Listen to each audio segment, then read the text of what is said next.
Friends, welcome to MSRAY classes. तर इथे आपण फेदर स्टिचमध्ये सेकंड टाईपचं फेदर स्टिच पाहणार आहोत। या अगोदरच्या व्हिडिओमध्ये आपण फर्स्ट टाईप पाहिलेला आहे। सो इथे आता ट्रायंगल शेपमध्ये मार्किंग करायची आहे। हाफमध्ये ट्रायंगल आहे हा। दोन लाईन अशा क्रॉस करायच्या। दोन लाईन क्रॉस केल्याच्या नंतर त्याच्यावरती अर्धा गोल हाफ सर्कल मार्किंग करायचा। हाफ सर्कल तुम्हाला टोटल याच्यामध्ये 3 मार्किंग करायचे आहेत। 3 हाफ सर्कल मार्किंग व्यवस्थित करून घ्यायचे। त्याच्यानंतर याला नंबर देखील टाकायचे आहेत। आपण याच्यावरती नंबर देखील नोट करणार आहोत। नंबर नोट केल्याने फायदा असा होतो की तुमचे स्टिचेस एकदम परफेक्ट आणि त्याच नंबरवरती बसतात, ज्याने की कन्फ्युजन वगैरे राहत नाही। 0 1 2 3 असे नंबर इथे करायचे आहेत। नंबर केल्याच्या नंतर सगळ्यात अगोदर इकडे तुम्हाला साईडला एका सिरीजमध्ये लिहून घ्यायचं आहे की आपल्याला टाका कुठे टाकायचा। हे दिले आपण लाईनला वरती नंबर। आता लाईनला नंबर दिल्याच्या नंतर आपल्याला टाका कसा घ्यायचा आहे, तर अगोदर 0 वर टाका घ्यायचा, त्याच्यानंतर 2, 2च्या नंतर तोच टाका उचलून 3 वरती, 3 नंतर 1 वर, 1 वरून परत 0 वर। हेच आता कंटिन्यू करायचं आहे याच्यामध्ये। इथे आता व्यवस्थित तुम्ही पाहू शकता सिल्क थ्रेड यूज केलेला आहे ज्या फेदर स्टिचसाठी। फेदर स्टिचसाठी कधीही आपण सिल्कचा धागा यूज करतो। तर 0 पासून धागा काढला, तो ओढून 2 वरती घेतला, 2 वर एक स्टिच घेऊन परत तोच धागा कंटिन्यू 3 वरती केला। आता 3 वर देखील इथे एक सिंगल स्टिच घ्यायचा आहे, म्हणजे फक्त खालून धागा वर काढायचा आहे।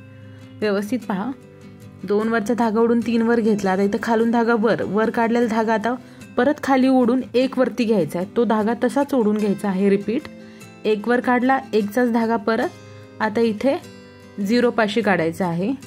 0 पाशी काढला, परत 0 पासून परत 2 वर, 2 वरून परत 3, 3 वरून परत अजून 1 वरती, 1 वर घेतलं। आता 1 पासून परत 0 वरती घ्यायचं आणि हेच कंटिन्यू करायचं आहे। 0 2 2 नंतर 3। आता हे जे नंबर मी बोलत आहे ते बोलण्यापेक्षा तुम्ही व्हिडिओ व्यवस्थित कम्प्लिटली पहा आणि हे जे साईडला खाली आडव्या लाईनमध्ये नंबर दिले आहेत त्यानुसारच स्टिचेस घ्यायचे आहेत। तर व्हिडिओ पूर्ण पहा, स्किप करू नका।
आता इथं आपण हाफ साईड कंप्लीट झाली आहे। हाफ साईड कंप्लीट झाल्याच्या नंतर याच्यामध्ये हा जो टाका आहे हा लास्टमध्ये टाका होणार। हा शेवटचा टाका घेतल्याच्या नंतर याला नॉट द्यायची, जी आपण रेग्युलर चेन केल्याच्या नंतर नॉट देतो सेम तशीच नॉट द्यायची आहे इथं। आता ही जी साईड आहे ती कंप्लीट झाली आहे। साईड कंप्लीट झाल्याच्या नंतर याला एक नॉट द्यायची, जी आपण एंडला नॉट देतो, शेवटची गाठ। शेवटची गाठ व्यवस्थित द्यायची, धागा कट नाही करायचा। तोच धागा आता पुढच्या साईडला कंटिन्यू करायचा आहे, जे की तुम्ही लीफ वर्क वगैरे या अगोदरच्या व्हिडिओमध्ये पाहिलेलं असेल, सेम तसंच करायचं आहे। आता ही झाली तुमची half side complete. Half side complete झाल्याच्या नंतर हा जो धागा आहे हा परत सेंटरमधून स्टार्ट करायचा आहे। 0 2 3 1 परत 0 असा कंटिन्यू करत ही जी राहिलेली हाफ साईड आहे ही देखील कंप्लीट करायची आहे।